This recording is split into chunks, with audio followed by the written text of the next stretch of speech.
3D ချက်မျိုးတွေမင်္ဂလာပါဗျာဒီဒီချိန်မှာတော့ကျွန်တော်ဖော်မွေး site လေးကိုတင်ပြပေးမယ်နော်ဆိုတော့ကနန်းကိုမပြခင်မူလေးကိုအရင်ပြပေးမယ်နော်လိုက်ကြည့်လိုက်ပါမူလေးကိုပြမယ်ဆိုတော့2024ခုနှစ်ရဲ့နှစ်ဦးမှာကွာရှစ်24ချိန်မှာနှစ်309ဆိုတော့ကွာ1ဟုတ်ပြီနော်ကွာရှစ်ကွာ1ဟလာတကတ်ဒါတော့အခုဒီနှစ်ရဲ့ကတ်ပေါ့နော်ဟုတ်ပြီနောက်တစ်ခု86ခုနှစ်ကိုကြည့်လိုက်အောင်နှစ်ဦးမှာကွာရှစ်24ချိန်မှာ348ဆိုတော့ကွာ1ဟုတ်ပြီနော်ကွာရှစ်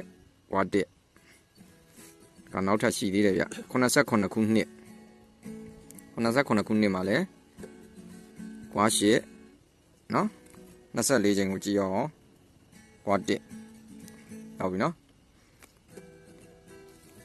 အဲ့ဒီကွာ8နဲ့ဖွင့်ပြီးတော့ကွာ1ဆုံးတဲ့နှစ်မှာတဲ့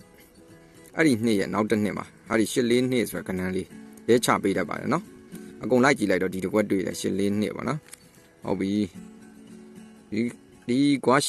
8နှစ်ကုန်မှာကွာ1နဲ့ပိတ်တဲ့နှစ်ရဲ့နောက်တစ်နှစ်မှာလဲကြည့်လိုက်တော့အဲ့မှာ84နှစ်ဆိုတဲ့ဒီကဏ္ဍလေးတွေ့ရပါတယ်ဆိုတော့တကတ်မြောက်2ကတ်မြောက်ပေါ့နော်3ကတ်မြောက်ထိဆက်ပေးမယ်ဆိုရင်ဒီနှစ်မှာကွာရှစ်နဲ့ဖွင့်ပြီးကွာ1နဲ့ပိတ်တဲ့နောက်တစ်နှစ်မှာဒီကဏ္ဍလေးပေါ့နော်84နှစ်ပေါ့နော်84နှစ်8နှစ်4ပေါ့ဒီကဏ္ဍလေးဒီနှစ်မှာမွေးကဏ္ဍရှိပါတယ်ကြိုက်တဲ့သူများအတွက်ပါနော်ဒီချိန်မှာအဲ့ကဏ္ဍညီမညီဆိုတာကိုတော့ကျွန်တော်ခဏနေဆက်ပြပေးပါမယ်